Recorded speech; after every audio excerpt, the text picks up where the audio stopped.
A gruff gas station owner saw everyone ignoring the barefoot child in the rain. When he finally approached her, he had no idea this moment would change both their lives forever. Harold Jenkins wiped the rain from his face and squinted at the dark clouds rolling in from the east. The weather had turned nasty quick, just like everything else these days. His fingers, stiff from arthritis, fumbled with the price display on pump 3. The plastic numbers wouldn't snap into place, and he could feel water trickling down his neck. "Damn thing," he muttered, finally forcing the number 8 into position. Gas prices had gone up again, and he knew he'd hear about it from his regulars. Not that he had many left these days. The neon sign above flickered, casting an unsteady glow across the wet pavement. Jenkins Gas and Service, it read, though the band had burnt out months ago. Harold hadn't bothered to fix it. What was the point? At 68, he wasn't trying to impress anyone. A car pulled up to pump 1, and Harold straightened his back, hearing the familiar pop of his spine. A young woman in business attire hurried out, card in hand, barely glancing his way. "Evening," he grunted. She didn't respond, already focused on the pump screen. That's how it went most days now. Quick stops. No conversation, just the swipe of a card and the hum of pumps. Different from when Martha was alive. She'd known everyone's name, their kids' names, their stories. Had a way of making the station feel like more than just a place to fill up. Thunder rumbled overhead as Harold made his way back to the small office. The walls were lined with yellowed photos, him and Martha on their wedding day, the station's grand opening 40 years ago, their first car together. He settled into his chair, the leather worn smooth from years of use. The register dinged as the businesswoman's payment processed. Through the window, Harold watched her rush back to her car, high heels clicking on wet concrete. The rain was coming down harder now, drumming against the metal awning. His hands ached. Weather always made the arthritis worse. Martha used to rub them with that special cream she'd get from the drugstore. The jar still sat unopened in his bathroom cabinet, 3 years after she'd gone. The bell over the door chimed, and Harold looked up to see Mike Davidson, one of his few remaining regulars, shaking rain from his cap. "Getting nasty out there, Harold," Mike said, placing a coffee and $2 on the counter. "Same thing every Tuesday and Thursday, like clockwork." "Yep." Harold pushed the coins into the register. "Supposed to get worse. You hear about them building that new superstation over on Highway 20. Harold's jaw tightened. He'd heard. Corporate place, all shiny and modern, with their fancy coffee machines and hot food bar. Heard something about it. Mike took a sip of coffee. "Times are changing, I guess. My grandkids won't even know what a real service station looks like." "Times change whether we like it or not," Harold said, the words bitter in his mouth. Martha had always told him he needed to move with the times, update the place. He'd refused. Now look where that got him. Mike lingered by the counter, probably waiting for more conversation, but Harold wasn't in the mood. Finally, the older man got the message and headed for the door. "You take care now, Harold." The bell chimed again, and Harold was alone with the rain and his thoughts. He glanced at Martha's picture on the wall. She was smiling, like always, her gray hair neat under her Sunday hat. Last photo they'd taken together, at church 3 months before the cancer took her. The fluorescent lights buzzed overhead, one of them flickering like it needed changing. Harold made a mental note to fix it, knowing he probably wouldn't. The to-do list just kept getting longer these days. Through the streaked window, he watched cars pass on the wet road, their headlights cutting through the growing darkness. Most didn't even slow down anymore. Time was, his station had been the only place to fuel up for miles. Now there were choices. Newer places, better places, some might say. The phone rang, his old landline, not one of those smartphones everyone carried now. Probably Bill from the parts supplier, calling about that delayed shipment. Harold let it ring. He'd call back tomorrow, maybe.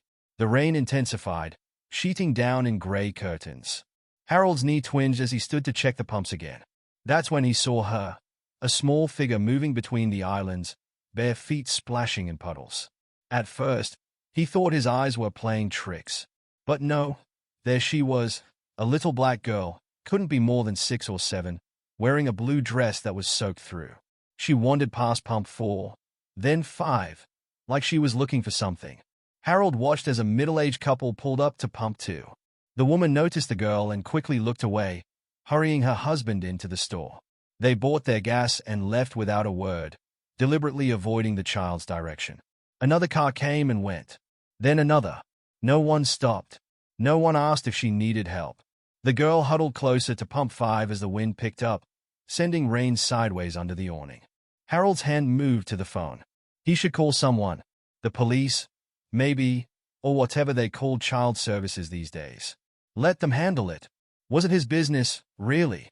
But Martha's voice echoed in his head, clear as if she was standing right there. The Lord looks at the heart, Harold. Not the color of skin or the money in your pocket. The heart. Lightning flashed, followed by a crack of thunder that made the windows rattle. The girl jumped, wrapping her arms around herself. Her feet were caked with mud, her hair plastered to her face. Harold's fingers drummed on the counter. The smart thing would be to stay put. Call the authorities. Let them deal with it. That's what everyone expected from the grumpy old man who ran the dying gas station. More thunder. The girl pressed herself against the metal column of pump 5, shivering. Damn it all, Harold muttered, grabbing his jacket from the hook by the door. Martha would have been out there 10 minutes ago, probably with a towel and hot chocolate. He hesitated, hand on the door handle. Once he stepped out there, he'd be involved. No going back. The wise thing would be to stay put. Mind his own business like everyone else was doing. The girl looked up at the sky as another flash of lightning lit up her face. She couldn't have been much older than his granddaughter would have been, if Martha hadn't lost that baby all those years ago. Harold pushed open the door, letting in the sound of rain and thunder. The girl's head snapped around at the noise, her eyes wide with fear. "Hey there," he called out, trying to soften his naturally gruff voice. "You looking for someone?" The words hung in the rain-heavy air between them, and Harold Jenkins stood at the threshold of his gas station, not knowing that this moment would change everything. The girl took a step back as Harold approached, her bare feet splashing in a puddle. Her eyes darted to the street, like she was checking if she could run. "Stay put," Harold said, then winced at how harsh it sounded. "I mean, you don't have to run. I just want to make sure you're okay." Rain pounded the metal awning above them. Harold stopped a few feet away, not wanting to scare her more than he already had. Up close, he could see she was shivering hard, her thin blue dress completely soaked through. "My name's Harold," he said, trying to remember how Martha used to talk to scared kids. "I own this station." The girl didn't respond, but she didn't run either. Her toes curled against the wet concrete. "You got a name?" Harold asked. She looked down at her feet, then whispered something he couldn't hear over the rain. "What's that?" "Lily," she said, a little louder this time. "Lily?" Harold nodded. "That's a nice name. You want to tell me why you're out here alone in this weather?" Lily's lower lip trembled. "I lost my grandma." "Lost her? You mean you can't find her?" She nodded, water dripping from her braids. "We was walking to the store, but then it started raining, and I got confused about which way was which. Thunder cracked overhead, making them both jump." Lily wrapped her arms tighter around herself. Harold looked around the empty station lot. No one else was stopping now. The storm was getting serious. He couldn't leave her out here, but he also knew how it would look. An old white man approaching a lost black child. People would assume the worst. "When's the last time you saw your grandma?" he asked. "By the big tree with the blue house." Lily pointed vaguely east. "But I can't find it now." Harold sighed. There were dozens of streets with big trees and blue houses in this part of town. "How about we get you out of this rain first? My office is right there. Got a heater and everything." Lily hesitated, glancing at the lit office window. "Door stays open," Harold added quickly. "Just to get dry while we figure this out." Another crack of thunder seemed to make up her mind. She nodded, following Harold at a careful distance as he led the way to the office. The warm air hit them as they entered. Harold grabbed his spare chair, the one nobody ever used since Martha died, and set it near the heater.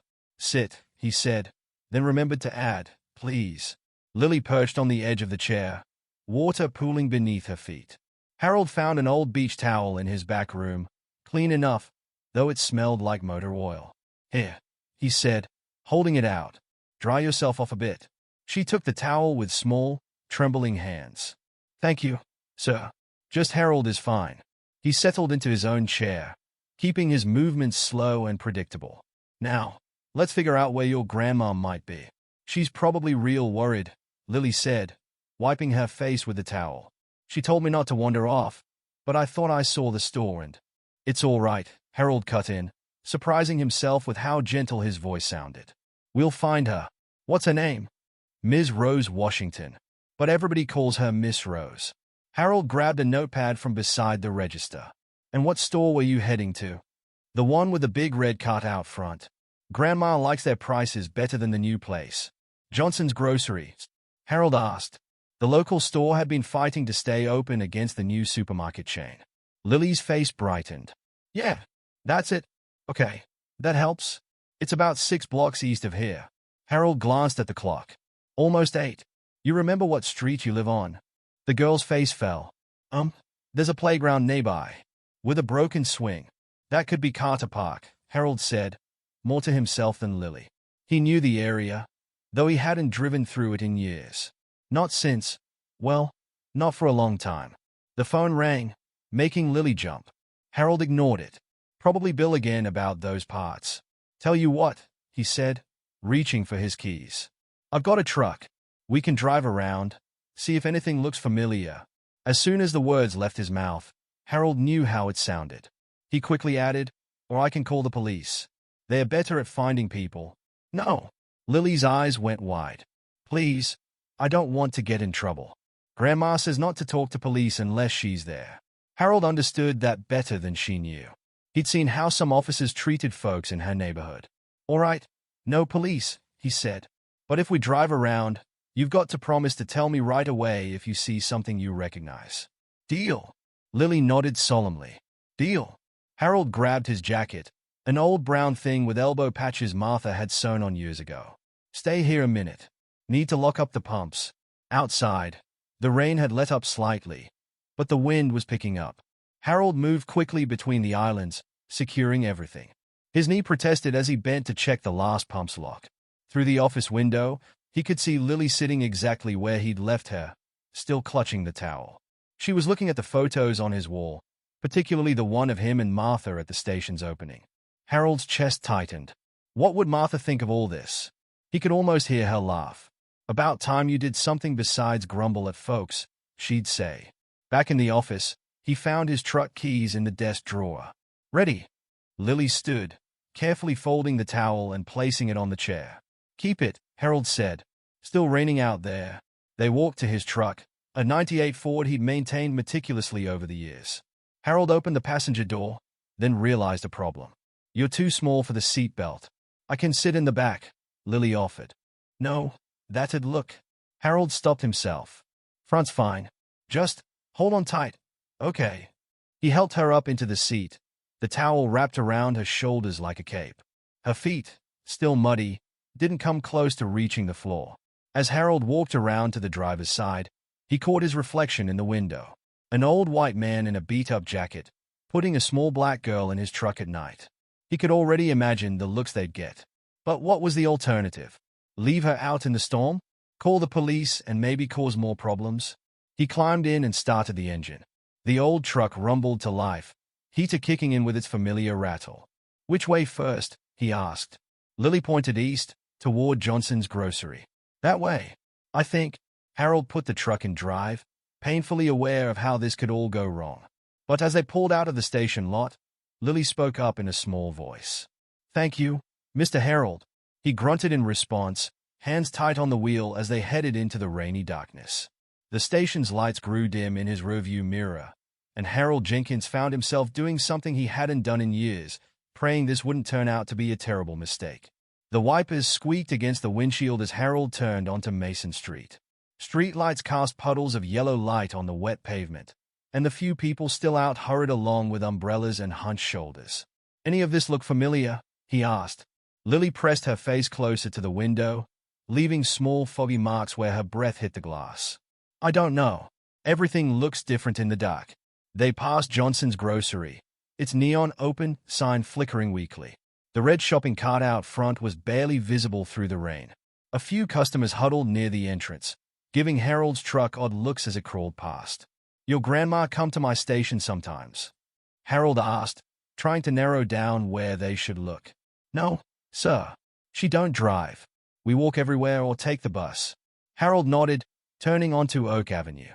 The houses here were smaller, most with chain-link fences and cars parked on front lawns. A group of young men on a porch stopped their conversation to watch the truck pass. "What's your house look like?" Harold asked, increasingly aware of the stares they were attracting.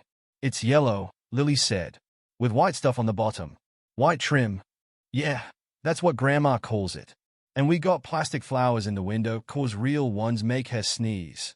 Harold slowed at an intersection, wiping condensation from the inside of the windshield. "You live with just your grandma?" "Mama's in Atlanta," Lily said quietly. "She's gonna come get me soon as she finds a good job." The way she said it made Harold think she'd been hearing that for a while. A police car rolled past in the opposite direction. Harold kept his eyes straight ahead, hands at 10 and 2 on the wheel. The patrol car's brake lights flashed briefly, but it continued on. "Mr. Harold." Lily's voice was small. "What if we can't find her?" "We'll find her," he said firmly. "Just keep looking." They turned onto Cedar Street, where most of the street lights were burnt out. Music thumped from somewhere nearby, and a dog barked at the truck as they passed. "Wait!" Lily suddenly pressed her hands against the window. I think I saw the tree." Harold braked carefully on the wet road. "Which tree?" "That big one there, with the blue house behind it." He pulled over, squinting through the rain. The house was more gray than blue in the darkness, its paint peeling. The tree was an old oak, its branches stretching over the street. "This your street?" Lily's face fell. "No, our blue house is different." Harold sighed, putting the truck back in drive. His arthritis was flaring up something fierce, and his back ached from sitting tense in the seat. They drove on, passing more houses, more suspicious faces. A woman pulling her children along the sidewalk quickened her pace when she saw them. A man washing his car in his driveway despite the rain stopped to watch them pass. "Tell me more about your grandma," Harold said, trying to keep Lily's spirits up. "What's she like?" "She's real nice. Makes the best sweet potato pie. And she lets me help in her garden even though I accidentally pulled up her flowers one time thinking they was weeds." Harold smiled despite himself. "Martha, my wife, she used to garden too. Couldn't tell a weed from a flower myself." "Where's your wife now?" "She passed. Few years back." "Oh." Lily was quiet for a moment. "Like my daddy." Harold glanced at her. "Your daddy passed?" She nodded. "Before I was born. Grandma has his picture on the wall with angels around it." Thunder rumbled overhead as they turned onto Maple Drive. "More well-lit here?" "With newer houses. Obviously not the right area." "You got any kids?" Lily asked. "No." Harold cleared his throat. "Almost did. Once." A memory hit him, Martha in the hospital. Both of them so young. The doctor's face when he came to tell them. He pushed it away. "Look," he said, pointing through the windshield. "Another blue house." "That one?" Lily shook her head. "No playground nearby." They drove on. The rain picked up again, drumming on the truck's roof. Harold's gas gauge showed half a tank. Enough to keep searching, but he'd have to fill up tomorrow. Prices would be even higher by then. A group of teenagers huddled under an awning watched the truck pass, one of them pulling out a phone. Harold could imagine what they were thinking. Old white man driving real slow through the neighborhood with a little black girl in his truck. "Mr. Harold." Lily's voice broke into his thoughts. "I'm scared." He looked over. She had pulled the towel tighter around herself, her feet tucked up under her on the seat. "Your grandma's probably out looking for you too," he said. "We'll find her." "What if she went home? What if she's waiting there and I can't remember how to get there?" Harold thought for a moment. "What else is near your house? Besides the playground?" There's a church. With a big cross that lights up at night. Greater Mount Zion." Harold asked. He'd driven past it hundreds of times over the years. Never stopped. "Yeah, that's what it says on the sign." Finally, something to go on. Harold turned the truck around, heading back toward where he knew the church was located. They passed more houses, more suspicious faces. A police car appeared in his rearview mirror, following at a distance. Harold's hands tightened on the wheel. "Almost there," he said, more to himself than Lily. "Church should be just up ahead." The police car's lights flicked on. Harold's stomach dropped. Beside him, Lily went very still. "It's okay," he said, though his mouth had gone dry. "Just stay calm." He pulled over carefully, putting the truck in park. In his rearview mirror, he could see two officers getting out of their car, hands near their holsters. "Mr. Harold," Lily's voice trembled. "I'm scared." "Me too, kid," he muttered, rolling down his window as the first officer approached. "Me too." The flashlight beam hit Harold's eyes, making him squint. Rain pattered against the truck's roof as the officer leaned down, water dripping from his cap. "License and registration," the officer said. "Young guy, probably not much older than 30. His nameplate read Martinez. Harold reached slowly for his wallet. "In the glove box," he said to Lily. "The registration's in there." Her small hands shook as she opened the compartment. Papers rustled. A second beam of light swept across the passenger side as the other officer circled around. This one was older, heavy-set, with gray at his temples. His flashlight lingered on Lily. "Evening, officers," Harold said, handing over his license. "Something wrong?" "Had some calls," Martinez said, studying the ID. "People reporting a suspicious vehicle in the area. Care to explain what you're doing out here, Mr. Jenkins?" Before Harold could answer, the older officer rapped on Lily's window. She jumped. "Roll that down, please," he ordered. Harold hit the power window switch. Rain blew in as the glass lowered. "What's your name, sweetheart?" the older officer asked. His tone was gentle, but his hand stayed near his gun. "Lily," she whispered. "Lily what?" "Washington. Like my grandma." The officers exchanged looks. Martinez turned back to Harold. "And what's your relationship to Lily, Mr. Jenkins?" "I'm trying to help her find her grandmother," Harold said. "She was lost at my gas station, soaking wet. I couldn't just leave her there." "Your gas station?" The older officer's flashlight swept over Harold again. "Which one?" "Jenkins Gas and Service. Over on 5th Street. Been there 40 years. Step out of the vehicle, please." Harold's knee cracked as he got out. Rain immediately soaked through his jacket. "Hands where I can see them," Martinez said. "Stand over here." They moved him to the back of the truck, just within view of the patrol car's flashing lights. The older officer stayed by Lily's window. "So you just decided to drive around with a lost child instead of calling the police?" Martinez asked. "She was scared of getting in trouble," Harold said. "Asked me not to call. Said her grandma told her not to talk to police without her there." Martinez's face hardened. "And you thought that was suspicious at all? A child being coached to avoid police?" "Not coached," Harold said, feeling his temper rise. "Just careful. Can't blame folks for being careful these days." The older officer was still talking to Lily. "Where does your grandma live, honey?" "By Greater Mount Zion," Lily said. "That's where we was heading." Mr. Harold figured it out. "And why were you at his gas station?" "Got lost walking to the store. Then it started raining." "Did this man offer you anything? Candy? Toys?" "No, sir. Just a towel, 'cause I was wet." Harold's socks were soaking through. Water trickled down his neck as Martinez ran his license through the system. "You've got to understand how this looks," Martinez said. "White man driving through this neighborhood at night with a young black girl." "I know exactly how it looks," Harold snapped. "Looks like someone trying to do the right thing instead of turning their back like everyone else did." Martinez raised an eyebrow. "Everyone else?" "People coming to my station, seeing her out there alone in the rain. Nobody stopped. Nobody asked if she needed help. Just avoided looking at her, like she was invisible." "Mr. Harold gave me his chair by the heater," Lily's voice carried from the truck, "and is helping me find Grandma. Is nice." The older officer stepped away from the window, moving to confer with Martinez. They spoke in low voices, glancing between Harold and the truck. Harold's back ached from standing in the cold rain. Through the truck's window, he could see Lily watching, the towel still wrapped around her shoulders.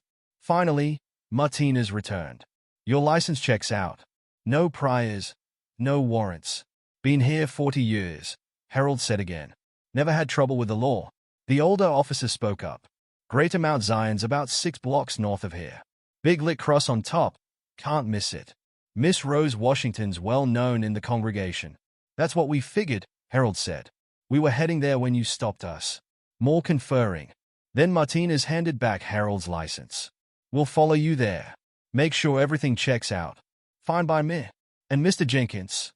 The older officer's voice stopped him as he turned back to the truck. "Next time, call the police first. Could have saved everyone some trouble. Harold didn't respond. He got back in the truck, his wet clothes squeaking against the seat. "We in trouble?" Lily asked quietly. "No," Harold said, starting the engine. "But we've got company for the rest of the trip." He pulled away from the curb, the patrol car's lights still flashing behind them. In his rearview mirror, he could see both officers watching intently. "Mr. Harold." Lily's small hand found his arm. "Thank you for not leaving me at the station." His throat tightened. "Just doing what's right." They drove in silence, the police car following close behind. The rain had finally started to let up, but the street still shone wet under the streetlights. The lit cross appeared ahead, a bright beacon against the dark sky. Harold felt Lily sit up straighter beside him. "There it is," she said. And that's my street. I remember now." Sure enough, a small playground came into view, its swings moving gently in the wind. One was broken, just like she'd said. "Which house?" Harold asked, slowing down. "The yellow one, with the white trim. And look, there's people outside." He saw them too, a group of adults with umbrellas, gathered in front of a small yellow house. And in the center, wringing her hands beneath a large black umbrella, stood an elderly woman in a floral dress. "Grandma!" Lily pressed against the window. Harold pulled up to the curb, the police car stopping behind him. Before he could say anything, Lily had already thrown open her door. "Lily!" The cry came from the elderly woman. "Oh, Lord Jesus, my baby!" Harold watched as Lily ran through the rain, the towel falling forgotten from her shoulders. Miss Rose caught her granddaughter in her arms, dropping her umbrella as she fell to her knees on the wet grass. The neighbors gathered around them, some crying, others laughing with relief. A few looked warily at Harold's truck and the police car, whispering among themselves. "Stay here," Martinez said as he passed Harold's window. "Let us explain the situation." Harold nodded, keeping his hands visible on the steering wheel. Through the rain-streaked windshield, he watched as the officers approached the group, watched as they spoke to Miss Rose, who still held Lily tight against her chest. Then Lily pulled away from her grandmother, pointing toward the truck. Every head turned to look at him. Harold Jenkins sat very still, rain drumming on the roof, and waited to see what would happen next. Miss Rose Washington walked toward the truck, her floral dress dark with rain. The neighbors parted to let her through, their expressions a mix of suspicion and curiosity. The police officers flanked her, hands still near their weapons. Harold's fingers tightened on the steering wheel. He thought about starting the engine, driving away, but that would only confirm what everyone probably already thought about him. Miss Rose reached his window. Rain dripped from her gray hair, carefully pinned back from her face. Up close, Harold could see the tear tracks on her cheeks. "You the man who helped my grandbaby?" Harold nodded. "Yes, found her at my station. Jenkins gas and service over on." She cut him off by opening his door. Before Harold could react, she had pulled him into a tight hug, right there in front of everyone. "Thank you," she whispered, her voice breaking. "Lord Jesus, thank you." Harold stood awkwardly, his wet clothes pressed against her dress. Over her shoulder, he could see the neighbors' expressions changing, softening. Lily bounced on her toes nearby, still holding Officer Martinez's hand. "Wasn't nothing," Harold mumbled when Miss Rose finally released him. "Just did what anyone would do."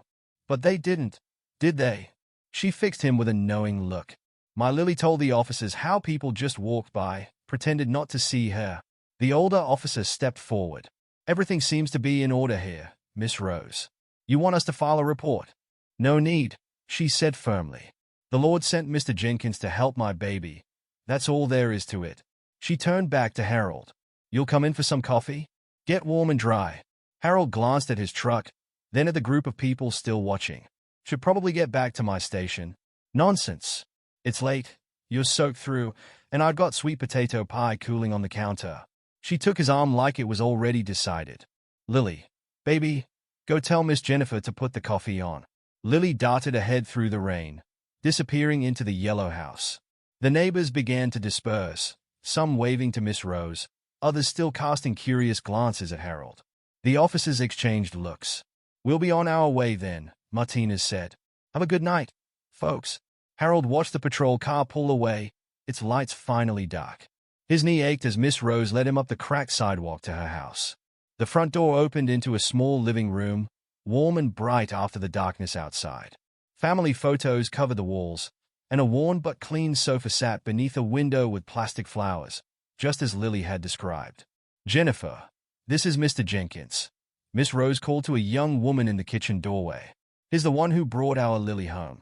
Jennifer nodded, but her eyes were wary. "Coffee's almost ready. Lily, baby, go get changed into dry clothes," Miss Rose ordered. "Then you can tell me exactly what happened." Harold stood dripping on the welcome mat, feeling out of place among the family photos and warm lights. His clothes were leaving a puddle on the floor.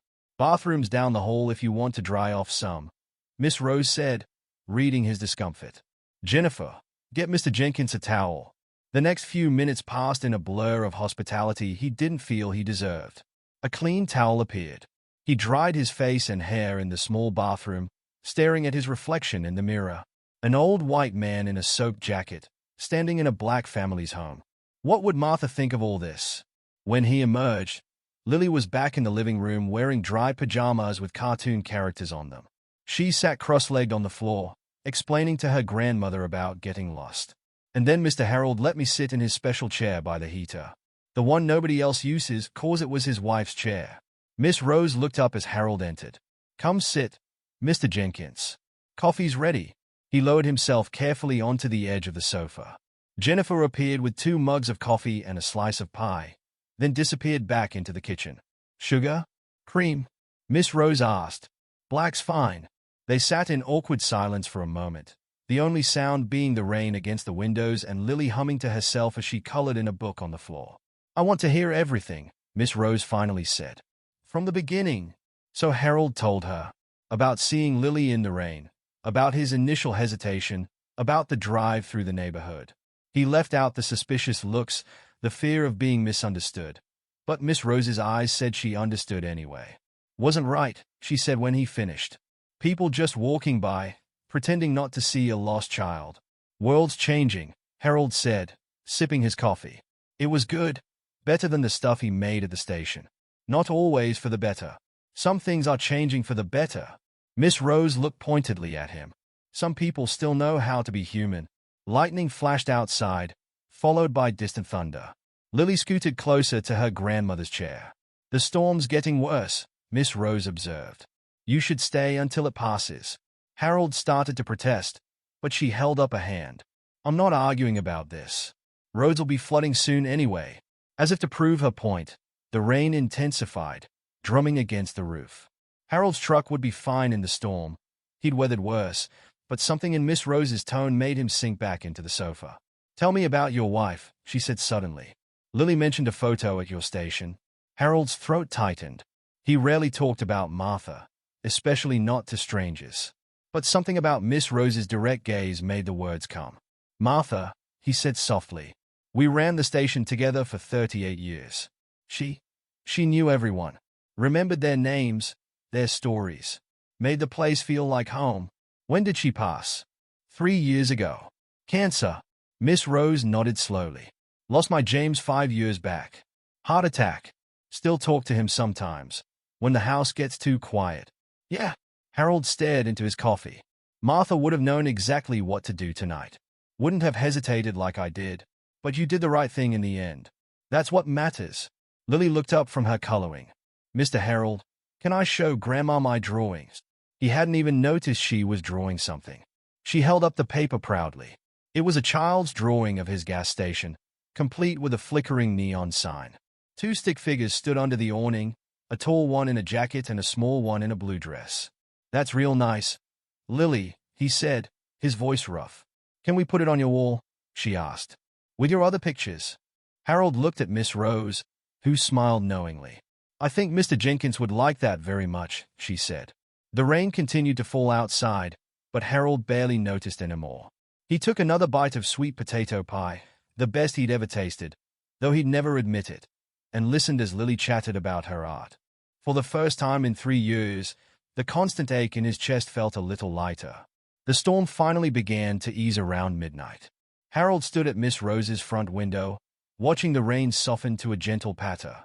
Lily had fallen asleep on the sofa, curled up under a crocheted blanket. "You sure you won't stay the night?" Miss Rose asked, collecting empty coffee cups. "Got a spare room. Need to open the station early," Harold said. "But thank you for everything." Jennifer had gone home an hour ago, her suspicion gradually replaced by quiet acceptance as the evening wore on. She'd even smiled at one of Harold's stories about Martha's attempts to modernize the station's filing system. "Let me pack you some pie for tomorrow," Miss Rose said, disappearing into the kitchen before he could protest. Harold looked around the small living room, taking in details he'd missed earlier. A worn Bible on the side table, its pages marked with colorful tabs. A framed portrait of a man who must have been James, surrounded by artificial flowers. School photos of Lily showing her growth year by year. "Heh." Miss Rose returned with a paper plate wrapped in foil. "And some coffee for the road." "You didn't have to." "I know I didn't have to." She pressed the items into his hands. "Just like you didn't have to help Lily. But here we are." Harold nodded, not trusting himself to speak. His jacket had dried stiff, and his knee protested as he moved toward the door. "Wait." Miss Rose went to shake Lily gently. "Baby, Mr. Jenkins is leaving. Say goodbye." Lily blinked awake, her braids mussed from sleep. She stumbled over to Harold and wrapped her arms around his waist. "Thank you for helping me find Grandma," she mumbled into his jacket. Harold patted her head awkwardly. "You take care now. Will you come visit?" Lily asked, looking up at him. "I can show you my other drawings." "Lily," Miss Rose started, but Harold cut her off. "Maybe sometime," he said. "If your grandma says it's okay." Miss Rose smiled. "You're welcome anytime, Mr. Jenkins. Station's not far. Might stop by myself one of these days. Been meaning to get my old Bic checked out." The night air felt different as Harold walked to his truck. Clearer somehow, despite the lingering humidity. The neighborhood was quiet except for the drip of water from trees and gutters. He set the pie and coffee on the passenger seat, Lily's seat, and started the engine. Through the front window of the yellow house, he could see Lily waving sleepily. Miss Rose stood behind her, one hand on her granddaughter's shoulder. Harold waved back, then put the truck in drive. The streets were empty on the way back to the station. He drove slowly, noticing things he'd missed earlier in his panic. The fresh paint on Greater Mount Zion's fence. The new swings being installed at the playground. Signs of life and growth he'd been too wrapped up in his own world to see. His headlights swept across the station as he pulled in. The neon sign still flickered, casting intermittent shadows. Tomorrow he'd need to fix that. And maybe clean the windows properly. Replace that burnt-out fluorescent tube. Inside the office, everything was just as he'd left it. The heater hummed in the corner. Martha's empty chair waited by the desk. The photos watched from their places on the wall. Harold hung his jacket on its hook and sank into his chair with a groan. His whole body ached from the tension of the evening. On the desk, the notepad still showed his scribbled notes about looking for Lily's house. He should get home, try to sleep. Early day tomorrow. But something kept him in the chair, staring at Martha's photo on the wall. "You'd have loved her," he said to the picture. Both of them would have had Miss Rose's pie recipe by now, probably. The photo didn't answer, but Harold could imagine Martha's response. Could hear her laugh, see her shake her head at how long it had taken him to do the right thing. A car passed on the street outside, its headlights sweeping across the office wall. The clock ticked past midnight. Harold should go home. Instead, he reached for the phone. Bill would be asleep, but he could leave a message about those delayed parts. Maybe look into updating some of the equipment while he was at it. The place could use some fresh paint too, now that he thought about it. His hand brushed against something on the desk. Lily's drawing, carefully folded and tucked into his shirt pocket earlier. He took it out, smoothing the creases. The stick figures smiled up at him from under the crude awning. She'd even drawn the broken end in the sign, though she probably didn't know what it meant. Harold found a thumbtack in his drawer and stood, his knee cracking. Carefully, he pinned the drawing next to Martha's photo. "There," he said to the empty office. "Place could use some color anyway." He gathered his keys and the wrapped pie, taking one last look around before heading out. Tomorrow would be busy. The morning rush would bring the usual faces, the quick stops, the avoided glances. But maybe, just maybe, some of them would notice the drawing on the wall. Notice the small changes beginning to take shape in Jenkins' Gas and Service. Harold locked up and walked to his car, parked in its usual spot behind the station. The night was clearing, stars peeking through breaks in the clouds. Somewhere across town, in a yellow house with white trim, a little girl slept safely in her bed. And for the first time in 3 years, Harold Jenkins drove home feeling like something more than just the grumpy old man who ran the dying gas station. Something more like the person Martha had always believed he could be. The pie rode beside him in the passenger seat, still warm through the fall. Tomorrow, he decided, he'd share it with his regular customers. Tell them about the little girl who got lost in the rain. Tell them about the night everything changed. 3 years passed like water through Harold's fingers. The station remained much the same, though small changes had crept in almost without him noticing. The windows stayed clean now. The fluorescent lights worked properly. The neon sign had been repaired, its end glowing steady and bright against the evening sky. Most notably, the wall behind the counter had become a colorful collection of Lily's artwork, growing alongside the old photographs. Harold stood at pump 2, helping Mrs. Chen with her minivan's gas cap. Got to twist it the other way, he explained. Common problem with these models. Thank you, Mr. Jenkins. She smiled, something customers did more often these days. How's your little artist? Coming by later with her grandmother. Harold replaced the cap with a solid click. Miss Rose's Pie Day. Word had gotten around about Miss Rose's sweet potato pies. She'd started bringing them by every other Thursday, claiming Harold needed something besides coffee to keep him going. Customers had begun timing their visits accordingly. The bell chimed as a young man entered the office. Harold recognized him, one of the teenagers who'd watched his truck that rainy night 3 years ago. Now he was a regular, stopping for gas and conversation on his way to community college classes. Afternoon, Mr. J, the young man called out. Miss Rose's Pie Day? Right. Few hours yet. Marcus. Harold finished with Mrs. Chen's van. Better get your studying done first. Marcus laughed, heading for the coffee pot. Yes, sir. How do you know I had a test? Because you always have a test. Harold followed him inside, grabbing a rag to wipe down the counter. And because your mama told me to keep an eye out. The office felt warmer these days, and not just from the heater. Lily's drawings added splashes of crayon color to the walls, the station in various seasons, Harold teaching her about cars, Miss Rose's garden in full bloom. The latest edition showed all three of them at last month's church picnic. That had been a day. Harold still wasn't sure how Miss Rose had convinced him to come. But there he'd been, eating fried chicken and collard greens while Lily proudly introduced him to what felt like half the congregation. The phone rang, the new one he'd finally installed last year, with caller ID and everything. Jenkins Gas and Service, he answered, though he already knew who it was. Just checking you didn't forget about Pie Day. Miss Rose's voice came through clear and warm. Like you'd let me forget. Harold smiled despite himself. How's our girl doing? Got an A on her science project. The one you helped her with about car engines. Pride swelled in Harold's chest, though he tried to keep it out of his voice. Smart kid. Gets it from her grandmother. Flatterer. Miss Rose chuckled. We'll be by around 4. Got something special to tell you. Harold glanced at the clock. 2 hours to go. Looking forward to it. He hung up as Marcus approached the counter with his coffee. 3:50, Harold said automatically. How long you known Miss Rose and Lily now? Marcus asked, counting out change. 3 years this week. Matter of fact. Harold's eyes drifted to the first drawing Lily had given him, its colors slightly faded but still bright against the wall. Funny how time moves. The afternoon passed in its usual rhythm. Regular customers came and went, most stopping to chat longer than strictly necessary. Harold found himself telling the story of that rainy night more often lately, especially to newer customers who asked about the drawings. Didn't think twice about it, he always said, though both he and Miss Rose knew that wasn't quite true. Just did what needed doing.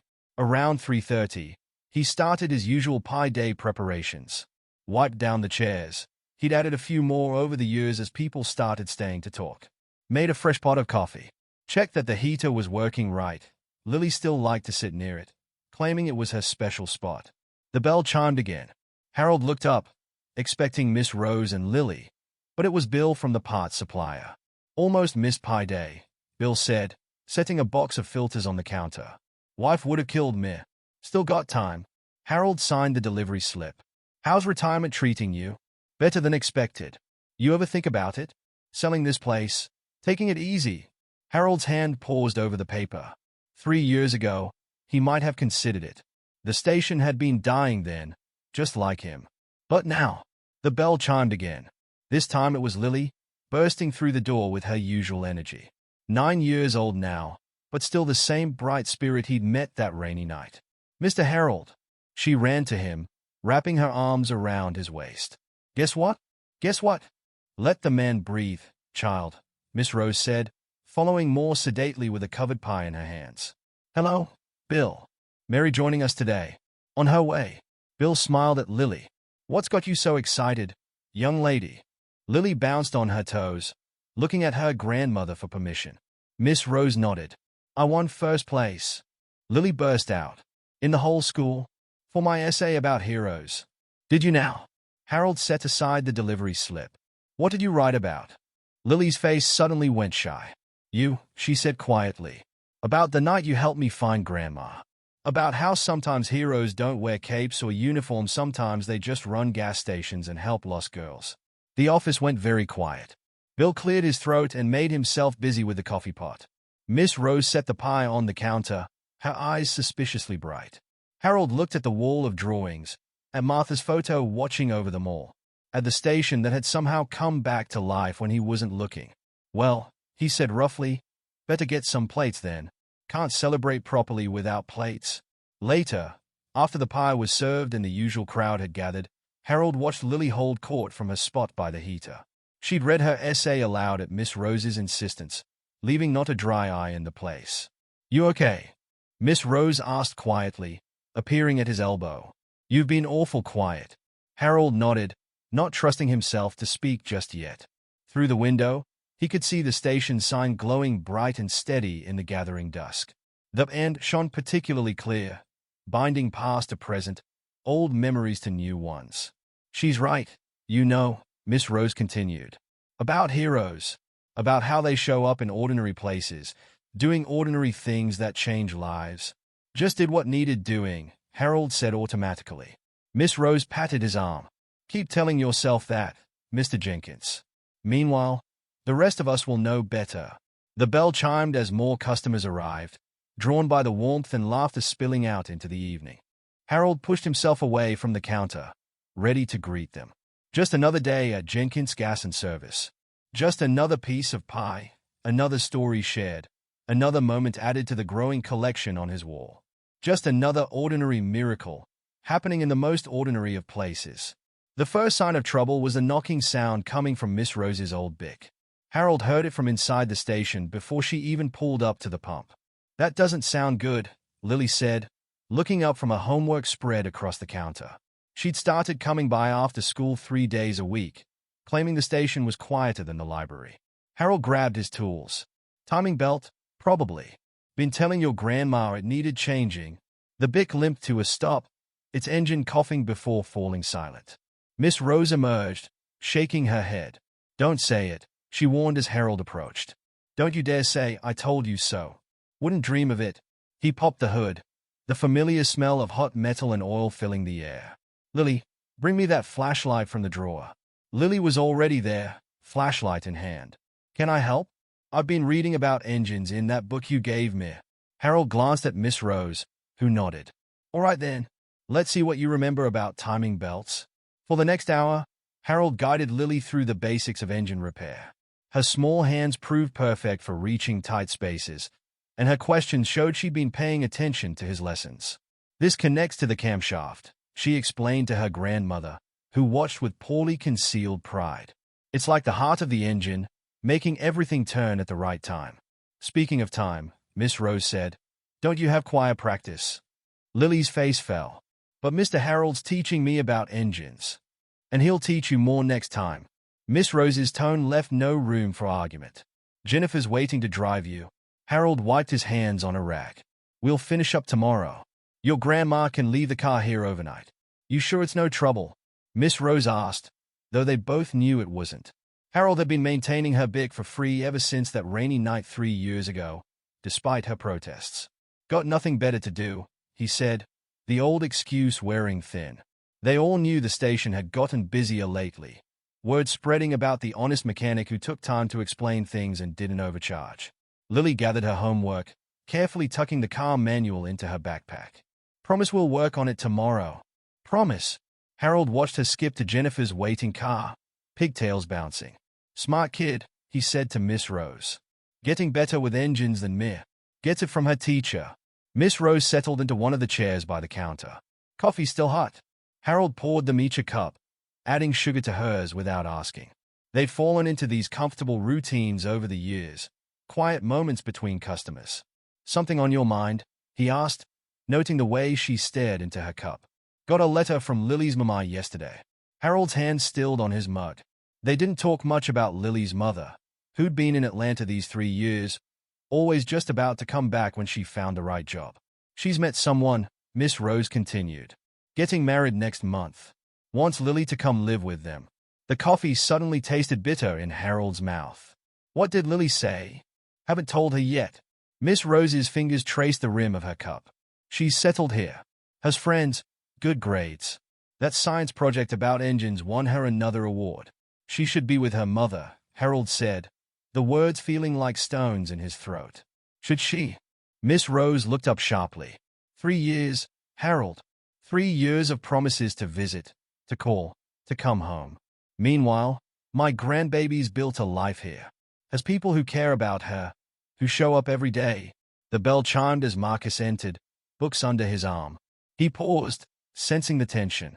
Come on in, Harold called. Coffee's fresh. Marcus approached cautiously. Everything okay, Miss Rose?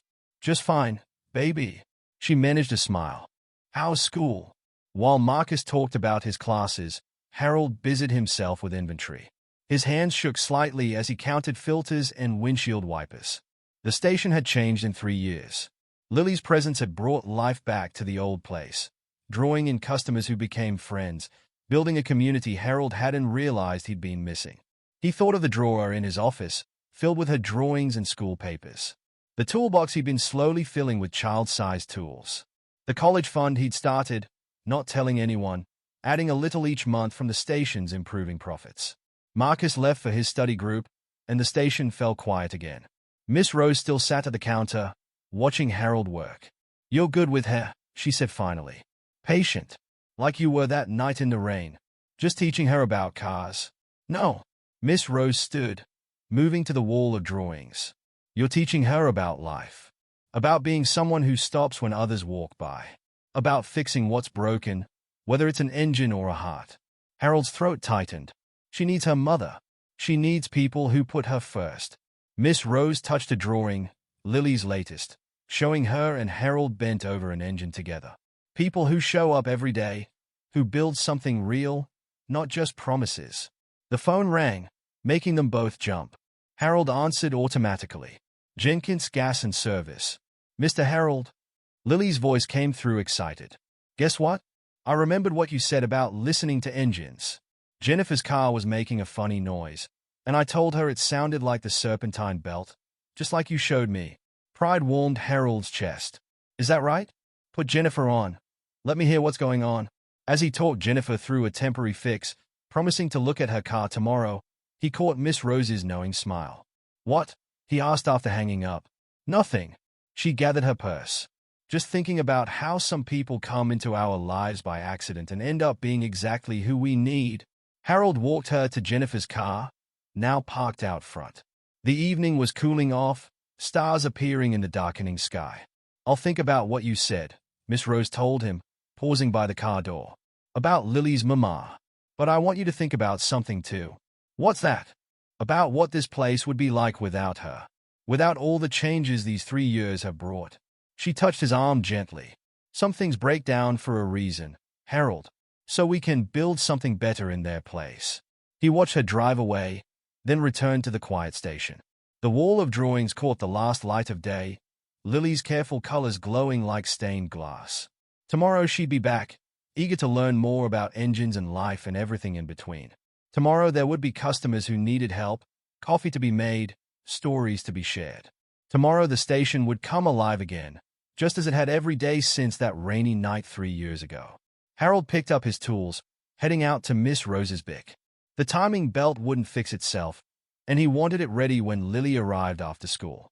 Some things, he was learning, were worth taking extra care with, worth stopping for in the rain, worth building, piece by piece, into something new and unexpected and perfectly right. Harold's 70th birthday dawned clear and cool. He hadn't planned on telling anyone. Birthdays hadn't meant much since Martha passed, but Miss Rose had somehow found out. Probably from his driver's license that night in the rain, though she'd never admitted it. He arrived at the station early, as usual, only to find the parking lot already full. Miss Rose's Bic sat in its usual spot, now running smooth after Lily's help with the repairs. Next to it was Jennifer's car, Marcus's beat-up Honda, Bill's truck, and at least a dozen others. Surprise! The chorus hit him as soon as he opened the door. The station's office was packed with people, customers who'd become friends over the past 3 years. Bill and his wife Mary, Marcus and his mother, Jennifer holding a cake, and in the center of it all, Lily bouncing on her toes next to Miss Rose. "Happy birthday, Mr. Harold." Lily ran to hug him, nearly knocking him back through the door. "How did?" Harold looked around at the decorations, streamers and balloons somehow put up without him noticing. "When did you all?" "Got here at dawn," Miss Rose said, looking pleased with herself.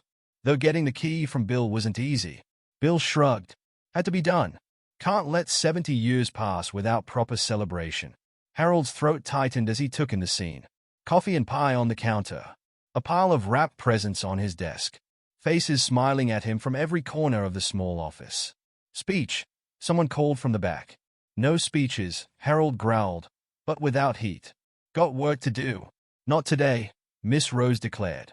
"Station's closed for the morning." Bill put up the sign. Sure enough, through the window Harold could see a handwritten notice. "Closed for private celebration.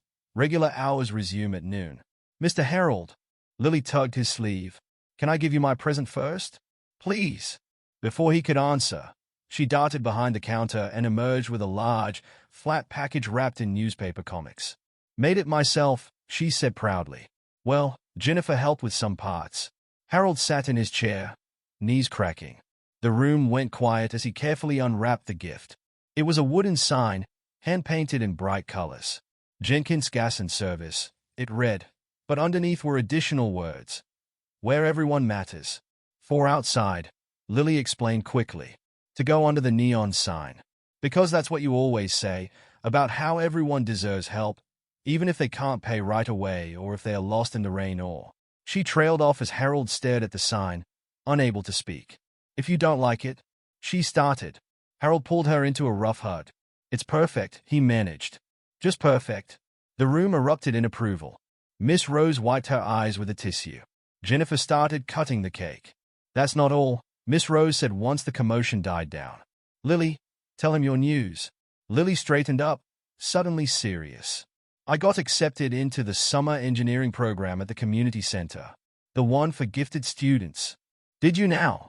Harold's chest swelled with pride. "And," Miss Rose added, "I've made a decision about her mama's letter." The room got quiet again. Everyone knew about the situation. News traveled fast in their little community. "I wrote back," Miss Rose continued. "Told her Lily's thriving here. Has a support system, opportunities. People who've been there every day, teaching her, loving her." She looked directly at Harold. "Told her she's welcome to move back home, be part of Lily's life. But Lily stays here." Harold's hands gripped the arms of his chair. "You sure about that?" "Never been more sure." Miss Rose's voice was firm. "Some families we're born into. Others we build along the way." Lily looked between them, understanding more than a 9-year-old should. "Does this mean I can keep learning about cars from Mr. Harold?" "Long as you want," Harold said gruffly. "Got a lot more to teach you." The celebration continued around them. People sharing cake and coffee, telling stories about the station's transformation over the past 3 years. Marcus talked about how Harold had helped him fix his car when he couldn't afford a regular mechanic, making it possible for him to get to college classes. Bill's wife Mary remembered the first time she'd stopped for Miss Rose's pie day, how the warmth of the place had drawn her back week after week. Jennifer spoke about watching Lily grow from a lost little girl to a budding engineer. Through it all, Harold sat in his chair, the new sign propped against his desk. His eyes kept moving to Martha's photo on the wall, surrounded by Lily's drawings. "She'd be proud," Miss Rose said softly, following his gaze. Of all of this? Harold nodded, not trusting himself to speak. Around noon, people started leaving for work and other obligations. The pile of presents had grown, practical things mostly, tools and supplies for the station. Marcus's mother had crocheted him a blanket. Bill gave him a new coffee maker for the office. Finally, only Miss Rose, Lily, and Jennifer remained, helping clean up. Almost forgot, Miss Rose said, reaching into her purse. One more thing. She handed Harold an envelope. Inside was a photo taken at the church picnic last month. Harold stood between Miss Rose and Lily, all three laughing at something now forgotten. Behind them, the congregation mingled, a mix of faces and colors and stories all woven together. For the wall, Miss Rose said, next to Martha's picture, show her how her station's grown. Harold stared at the photo for a long moment. Not just the station that's grown, he said finally. Lily appeared at his elbow. Can we put up my sign now? Before customers come back. Think that can be arranged. Harold stood, his knees protesting less than usual. Jennifer, grab that ladder from the back. They worked together, the four of them, mounting the new sign under the neon one. When they stepped back to look, the morning sun caught both signs just right, making them glow. Where everyone matters, Miss Rose read aloud. Fits just right. Harold looked at his station, his family, and felt something settle in his chest. 3 years ago, he'd been a lonely old man running a dying business, turning away from the world that seemed to have no place for him anymore. Now, Mr. Harold, Lily took his hand. Can we check the inventory?